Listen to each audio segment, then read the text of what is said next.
Hey, salut YouTube! J'espère que vous allez bien. Aujourd'hui, je vais faire quelque chose qui me tient très à cœur. Je vais tester les Faber-Castell crayons de couleur contre des crayons de couleur pour l'école. Parce que on me dit tout le temps du bien des Faber-Castell, mais on m'a dit aussi beaucoup de bien des crayons de couleur. Et je me suis dit que ça serait bien de les comparer pour voir vraiment qui est le meilleur en qualité prix et qualité pour dessiner. Donc, il y a mon fils qui vient de se retirer. C'est parti!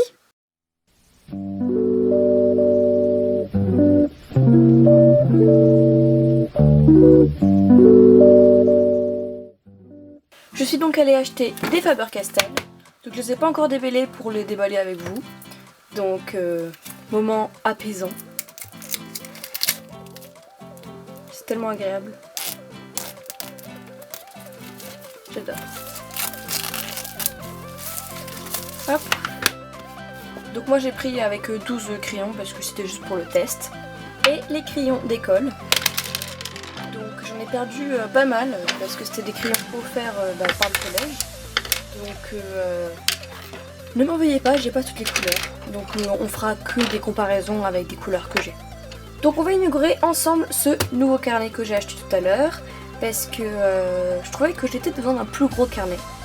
Parce que comme vous pouvez le voir, regardez la différence. Ouais! Donc je vais simplement faire des formes, des trucs comme ça et colorier et voir la différence entre les deux. Donc voilà un petit peu nos couleurs, c'est dommage parce que j'ai pas le jaune en crayon normal. Donc bien sûr on l'a fait dans le Faber-Castell mais je préfère avoir directement ces crayons là et pas des autres. Alors je vais tout simplement commencer par faire un rond. Donc 2 ronds identiques.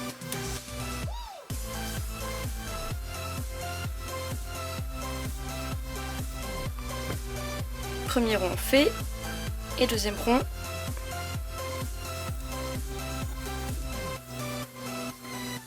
fait aussi. Je pense que je vais tout simplement faire un dégradé de bleu et de vert. Les Faber-Castell seront ici et les autres, donc on va appeler les écoles, seront ici. Commençons avec les Faber-Castell. Déjà, ils sont très agréables à prendre en main. Et je ne suis pas obligée d'appuyer fort pour déposer la couleur.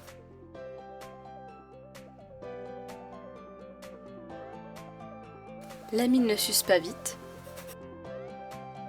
Et j'ai pratiquement pas besoin de repasser sur le trait. Commençons le dégradé avec le vert.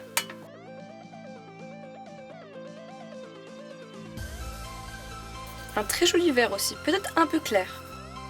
Mais je crois qu'il y en avait un autre dans la boîte. Plus foncé. C'est ça, il y en avait un autre dans la boîte.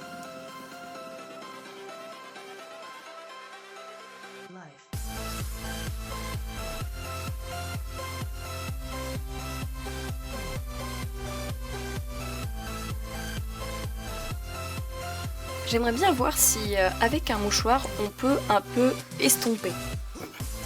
Je prends un mouchoir et j'essaye. Oui, comme on peut voir, ça s'estompe.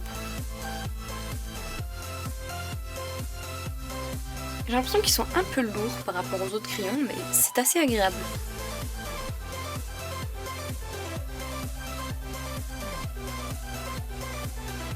Donc voilà mon dégradé. Je suis pas forte du tout en dégradé au crayon, je tiens à le préciser. Passons maintenant au dégradé avec les crayons d'école. Je les aime beaucoup ceux-là déjà. C'est pas tout à fait la même couleur, mais je crois que l'autre est trop foncé. Il est aussi très léger, mais il n'a pas la même façon de marquer.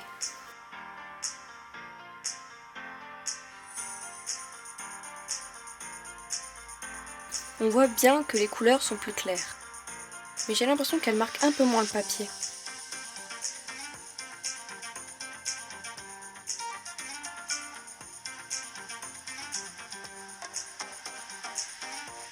Ça s'estompe peut-être un peu moins bien que les Faber-Castell. Et je trouve que le fait de l'estomper fait disparaître la couleur. Je pense que je suis assez mitigée parce que je ne suis pas bonne en dégradé de crayon. Donc je vais accorder un point partout. Parce que si ça se trouve, les Faber-Castell sont de très bons crayons pour faire des dégradés, mais comme je ne suis pas très bonne en dégradé de crayon, si ça se trouve c'est juste de ma faute. Donc je pense que ça va être un point partout pour tout le monde. Donc là je vais dessiner un slime et voir un petit peu la différence de couleur plus sur un coloriage. Si vous ne savez pas comment dessiner un slime et que vous voulez apprendre, dites-le moi dans les commentaires et je vous ferai peut-être une vidéo sur comment dessiner un slime.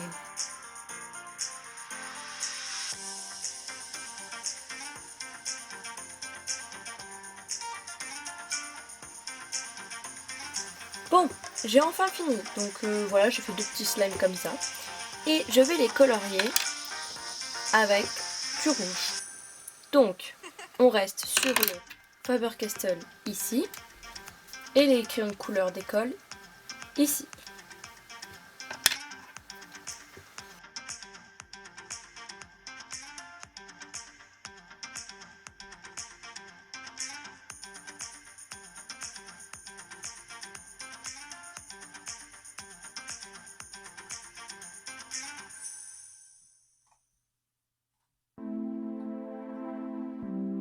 Et tant que j'y suis, je sais que c'est jamais le bon moment pour le demander, mais n'hésitez pas à vous abonner, à mettre un petit pouce bleu si la vidéo vous plaît, à écrire un commentaire, ça fait toujours plaisir.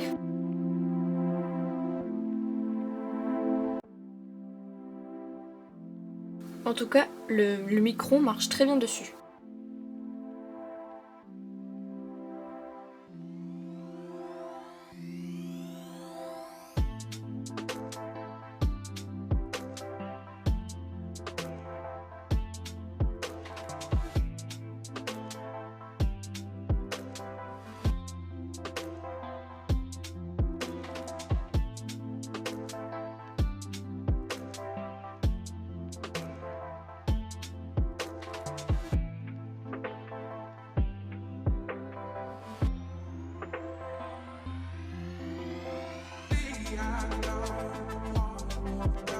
Et maintenant l'autre. J'ai l'impression qu'il est plus orangé que rouge, même si c'est un rouge.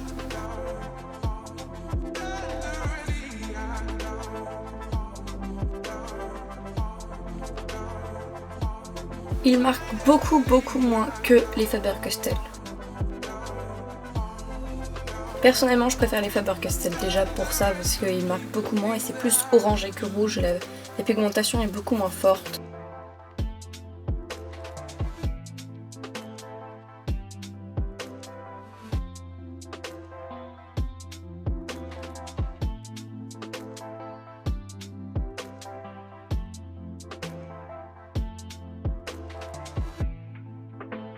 Vous voyez, là, le micron adhère moins et il a plus de mal à s'accrocher, je trouve, sur le crayon. Alors que là, ça s'accrochait très facilement.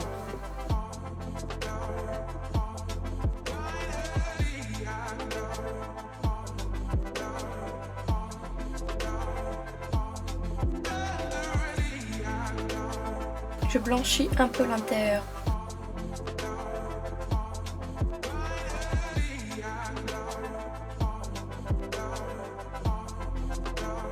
Bon, il y a quand même une grosse différence.